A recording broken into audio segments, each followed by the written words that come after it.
Hi நண்பா, உங்கள் தமிழ் இன்றைக்கி என்ன பார்க்க போகிறோம்னா ரொம்ப ஒரு முக்கியமான விஷயம் தான் தெரிஞ்சுக்க போகிறோம். கண்டிப்பாக டிஎன்பிஎஸ்சியில் கேட்பாங்க. அது இல்லாமல் நம்ம தமிழ்நாடு கவர்மெண்ட்டை பற்றி ஒன்று அப்டேட் பண்ணுறாங்க. இன்னொன்று நம்ம தமிழக வரலாறை பற்றி தெரிஞ்சது ரொம்ப பெருமையான ஒரு விஷயம் தான். இன்றைக்கி என்ன சொல்ல போகிறோன்னா ஒரு நியூஸு கீழடி அருங்காட்சியகம், ஓகேங்களா? அதை பற்றி பார்க்க போகிறோம். தமிழ் நிலத்திலிருந்து வரலாறு தொடங்கப்பட வேண்டும். கீழடி திறந்தவெளி அருங்காட்சியகம் வரும் ஜனவரியில் திறக்கப்பட இருக்கிறது, ஓகேங்களா? இந்த கீழடி அருங்காட்சியகம் வந்து ஜனவரி மாதம் வந்து ஓப்பன் பண்ணுறோன்னு சொல்கிறாங்க. பிரணை அருங்காட்சியகம் டிசம்பர்லேயே திறக்கப்படுகிறது. அது வந்து பிரணை அருங்காட்சியம் வந்து டிசம்பர்லேயே திறந்துடும் சொல்கிறாங்க. கங்கை கொண்ட சோழபுரத்தில் மற்றொரு அருங்காட்சியகம் எழுந்து வருகிறது. கங்கை கொண்ட சோழபுரத்தில் வந்து அருங்காட்சியம் வந்து கட்டிட்டு வரான்னு சொல்கிறாங்க. பூம்புகார் ஆழ்கடல் ஆய்வுகள் தொடங்கிவிட்டன.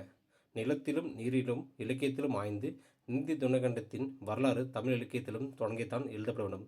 இந்திய துணைக்கண்டத்தின் வரலாறு தமிழ் நிலத்திலிருந்து தான் தொடங்கித்தான் எழுதப்பட வேண்டும். அப்படின்னா இந்திய துணைக்கண்ட வரலாறு வந்து தமிழகத்தில் தான் அது தொடங்கி தான் எழுதணும்னு சொல்கிறாங்க. இது வந்து நம்ம தமிழ்நாடு கவர்மெண்ட் வந்து திராவிட மாடல் அரசு வந்து உறுதி செஞ்சுருக்காங்கன்னு சொல்லிட்டு வராங்க. ஆனால் இந்த கவர்மெண்ட் வந்து நிறைய தமிழர்கள் பற்றி கீழடி அருங்காட்சியகம் நிறைய அருங்காட்சியகம் பண்ணியிருக்காங்க, ஆய்வுகளை பண்ணியிருக்காங்க. அதனால் இதெல்லாம் ரொம்ப முக்கியம். இந்த கீழடி அருங்காட்சியெல்லாம் எப்போ ஓப்பன் பண்ணாங்க, எப்போ ஓப்பன் பண்ண போகிறாங்க, அதெல்லாம் தெரிஞ்சுக்கோங்க. ரொம்ப முக்கியமான ஒரு விஷயம் தான். நோட் பண்ணி வச்சுக்கோங்க. கண்டிப்பாக டிஎன்பிஎஸ்சியில் கேட்பாங்க. ஓகேங்களா? அந்த வீடியோ பிடிச்சா லைக் பண்ணுங்கள், சப்ஸ்கிரைப் பண்ணுங்கள், எல்லோரும் ஷேர் பண்ணுங்கள். பாய் அன்பா, உங்கள் தமிழ்.